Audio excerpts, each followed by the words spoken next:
Aujourd'hui, je vais vous expliquer comment faire du contenu unique, en tout cas selon moi, comment faire du contenu gratuit qui va finalement donner aux gens qui vont cliquer sur votre vidéo, sur votre article de blog, d'en savoir plus et de continuer à regarder votre contenu. Alors aujourd'hui, je me suis mis dans ma voiture, tout simplement en fait, je sors du sport. J'ai fait une séance de sport qui était pas terrible du tout aujourd'hui et je me suis dit ok, il faut que je fasse un petit truc différent, il faut que je fasse quelque chose pour relancer un petit peu ma journée. Et j'avais le sac avec l'appareil photo, donc mais j'ai pas le micro aujourd'hui, donc il y aura peut-être un son qui est un petit peu moins bon, mais voilà, j'avais envie de faire quelque chose d'un petit peu légèrement différent. Alors il y a plusieurs points qu'on va voir pour créer du contenu, justement du contenu gratuit qui va être unique. Premièrement, ça va être la régularité. Donc moi, il y a quelque chose auquel je crois beaucoup en termes de création, c'est que la création se révèle vraiment dans la contrainte. Il y a beaucoup de gens qui disent voilà, pour créer, il faut se laisser le temps, il faut se dire ok, si je crée pas aujourd'hui, je créerai demain. Si je crée pas demain, je créerai après-demain. Moi je crois pas du tout à ça. Sur cette chaîne YouTube, j'ai publié dans les 500 vidéos. Ça fait depuis le 1er janvier 2016 que je publie une vidéo tous les jours. Et je me suis vraiment aperçu qu'en fait, plus il y avait de contraintes quelque part et plus la créativité était stimulée. Donc qu'est-ce que vous allez pouvoir vous mettre comme contrainte vraiment pour stimuler votre créativité? Ça va être premièrement le rythme, se dire ok, je choisis à quel rythme je veux publier, que ça soit 2 fois par semaine, 3 fois par semaine, 4 fois par semaine, etc. voire tous les jours. Donc le rythme, première contrainte. Ensuite, les sous-thématiques. Vous avez peut-être remarqué que maintenant je fais des semaines à thème, c'est-à-dire que chaque semaine il y a un thème dans les vidéos de la semaine, et ça m'aide beaucoup en fait de faire ça, m'aide beaucoup, c'est une contrainte supplémentaire et ça m'aide vraiment à être plus créatif. Donc prendre des sous-thématiques et faire des semaines à thème, et enfin utiliser des plans de vidéos. J'utilise tout le temps des plans de vidéo maintenant. Alors au début c'est un petit peu difficile parce qu'on se dit ok, c'est pas naturel, mais en fait très rapidement ça devient naturel. Donc ce qu'il faut, c'est avoir des bons plans de vidéo et ça aide énormément pour pouvoir créer. Deuxièmement, ça va être le choix du format. Donc en termes de choix de format, ça dépend de vous, c'est-à-dire que tout dépend, en gros on va dire qu'il y a le texte ou la vidéo. Clairement, on va pas se le cacher, la mode est plus à la vidéo actuellement. Si vous n'avez pas vraiment de point fort, allez-y pour la vidéo. Si vous pensez que vous avez vraiment un point fort sur le texte, alors à ce moment-là, allez-y sur le texte. Mais si vous êtes neutre, je pense très clairement qu'aujourd'hui, c'est intéressant d'utiliser la vidéo et c'est intéressant aussi d'aller peut-être un petit peu au-delà de sa peur, parce que je sais bien, moi, il y a 2 ans, j'avais jamais tourné aucune vidéo. J'étais quelqu'un de pas à l'aise avec son, de pas à l'aise avec son image. Je me souviens que longtemps, je regardais même pas les vidéos que je tournais, c'est-à-dire je coupais le début, je coupais la fin et c'était tout, je les mettais en ligne. Donc voilà, il faut un petit peu se forcer au départ, mais c'est vrai que la vidéo c'est un format qui fonctionne vraiment bien actuellement. Sauf si vraiment vous avez un point fort sur le texte, vous êtes vraiment très doué en termes d'écriture, alors à ce moment-là vous pouvez vous engager sur l'écriture, mais sinon je pense que la vidéo c'est une bonne idée. Troisièmement, ça va être de créer du contenu gratuit qui va être aussi différent. Et la différence, on l'a vu, j'en ai parlé dans les dernières vidéos, c'est un point vraiment important.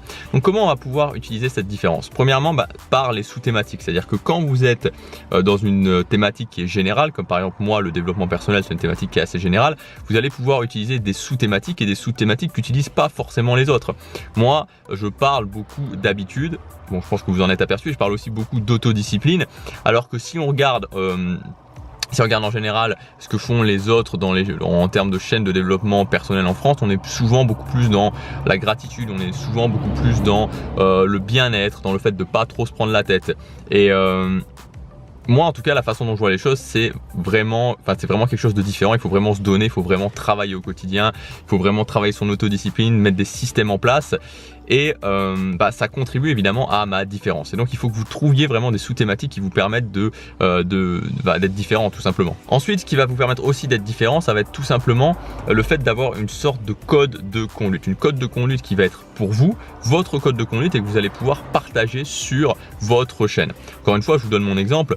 Mon code de conduite, ça va être par exemple de faire une routine matinale. Mon code de conduite, ça va être de me lever tôt le matin. Mon code de conduite, ça va être de se dire ok, à chaque fois que je réussis à faire mon habitude, et ça c'est quelque chose de très important et que je vous partage souvent, c'est-à-dire que la philosophie que j'ai, c'est que à chaque fois, peu importe finalement qu'on aille bien ou qu'on aille mal, vous savez, c'est normal d'avoir des jours hauts, c'est normal d'avoir des jours bas, on n'est pas toujours à son maximum, même pas d'être à son maximum, on n'est pas toujours en forme, mais ce qui compte vraiment, et c'est ça qui est important, c'est qu'à partir du moment où on a défini des habitudes et que chaque jour, ok, même si ça va pas, on fait quand même cette habitude, et on gagne. Et ça, c'est un code de conduite qui est vraiment très important chez moi et que j'essaie de faire passer dans cette chaîne, parce que c'est quelque chose qui, je vais pas dire que ça m'a sauvé la vie, mais quasiment quoi. Il y a des moments où c'était vraiment difficile, des moments où j'y croyais plus, des moments où j'étais démotivé, des moments où je me disais mais comment je vais faire? Et de faire quand même ce que j'avais à faire au quotidien, ça a été quelque chose de vraiment salutaire. Donc il faut que vous définissiez votre code de conduite et que ce code de conduite vous le partagez. Donc ça peut être des règles vraiment que vous appliquez au quotidien, que vous appliquez dans votre vie et que vous partagez finalement une philosophie que vous partagez à votre audience. Et enfin le dernier point, ça va être aussi d'être cohérent. Vous savez, c'est très important.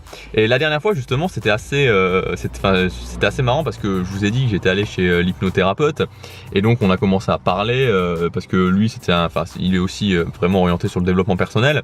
On a commencé un petit peu à parler, donc je lui ai dit voilà, j'ai une chaîne YouTube et tout, je fais des vidéos. Ça c'était pendant ma première séance. Et la deuxième séance, donc il m'a parlé justement du fait qu'il avait été voir ma chaîne YouTube, qu'il avait regardé mes vidéos et m'a dit voilà, je vous le dis honnêtement, je trouve qu'il y a une cohérence, il y a une sincérité dans vos vidéos.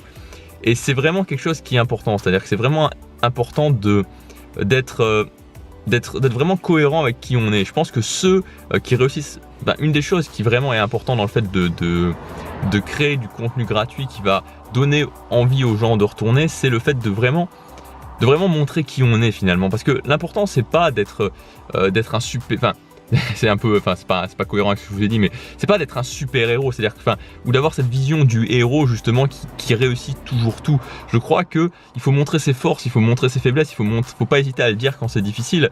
Et en fait, il faut être le plus naturel possible. Et c'est ce que j'essaie de faire dans mes vidéos, c'est-à-dire que j'essaie vraiment d'être le plus naturel possible, le plus cohérent avec qui je suis, de montrer aussi bien les moments où ça va, de montrer aussi bien les moments où ça va pas, de montrer mes réussites, de montrer mes échecs et surtout de montrer, de sortir la substance de ma philosophie de vie et de le montrer en fait, de le montrer. Et enfin le dernier point, ça va être d'avoir cette capacité justement à montrer ses résultats ou en tout cas à avoir des moyens de montrer ses résultats dans ses vidéos. Donc je résume parce que finalement je voulais faire quelque chose d'assez cadré, je me suis aperçu que je suis un petit peu parti dans tous les sens. Si vous voulez faire du contenu qui va vraiment être unique, qui va donner envie aux gens d'en savoir plus sur vous et de vraiment vous continuer à vous suivre, il va falloir être régulier, il va falloir choisir votre format, il va falloir être différent et il va falloir aussi que vous puissiez montrer vos résultats, et les résultats encore c'est pas forcément la réussite totale, mais de montrer votre avancée sur le chemin. Si vous voulez en savoir plus, la formation business rentable est toujours disponible. Donc dans cette formation vraiment je fais avec vous sur 7 jours, donc c'est sur 7 jours un plan d'action, c'est-à-dire qu'on fait les étapes ensemble pour construire votre business en 7 jours. Donc c'est assez intense, mais au bout de 7 jours votre business est construit et vous pouvez vraiment commencer à vendre vos produits. L'idée c'est de pouvoir faire 2-3 ventes dans le mois qui va venir. Donc en ce qui concerne le contenu gratuit, on en parle en détail dans le jour 6. Donc tout ce que je vous ai dit, on le verra vraiment point par point. On va voir comment justement vous pouvez construire un contenu gratuit de qualité. Vous pouvez accéder à la formation en cliquant sur le lien dans la description ou sur la fiche juste ici. Je ne sais pas si le prix de lancement est encore disponible, ça dépend de quand est-ce que vous regardez la vidéo. Le mieux c'est de cliquer. Moi je vous dis à demain pour la prochaine vidéo. Passez à l'action, chaque jour compte.